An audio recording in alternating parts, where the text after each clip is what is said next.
स्वागत है आप सभी का मोटिवेशनल कहानियों में।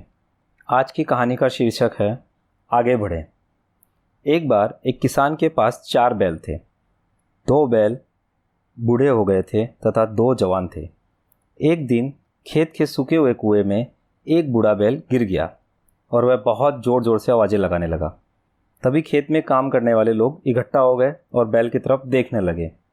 किसान आया और देखा और उसने सोचा कि इस बूढ़े बैल का कोई काम नहीं है। अगर मैं इसे निकालने में इतनी मेहनत भी करूँगा तो इसका कोई फ़ायदा नहीं है। तभी उसने सबसे कहा कि इसे यहीं रहने दो और सभी अपने अपने काम में लग जाओ। एक मज़दूर किसान के पास आया और बोला, मालिक, इसने आपकी बहुत सेवा की है, इसे इस तरह मत छोड़ें। एक काम करते हैं, इसे यहीं पे इसको दफना देते हैं। कम से कम तड़फ तड़फ के तो नहीं मरेगा, यहीं पे इसको जिंदा ही दफना दो। ये बात किसान को समझ में आ गई। ये सभी बातें बैल सुन रहा था। वह घबरा गया और सोचने लगा कि अब क्या करूं। तभी उस पर मिट्टी गिरने लग गई। सभी उस पर मिट्टी डालने लग गए। बैल ने अपना पूरा जोर लगाया और मिट्टी को झटक कर उसके ऊपर आ गया। मिट्टी ऊपर गिरती गई और वह इस तरह ही झटक झटक के उससे ऊपर आता चला गया। किसान ने यह देखा तो समझ गया कि बैल अब ऊपर आ जाएगा।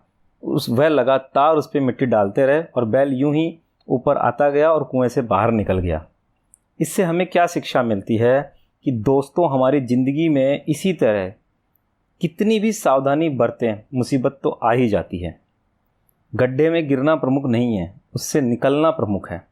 बहुत से लोग बिना प्रयास किए हार मान लेते हैं और अगर बैल हार मान लेता तो वह मर जाता।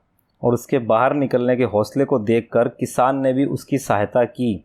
अतः मिट्टी को झटकना सीखें। ऊपर वाला भी हमारी सहायता करता है और मुसीबत से बाहर निकलने में हमारी मदद करता है। मुसीबत में पड़ें तो कोशिश कीजिए कि आप उससे झटक कर आगे बढ़ जाएं। धन्यवाद।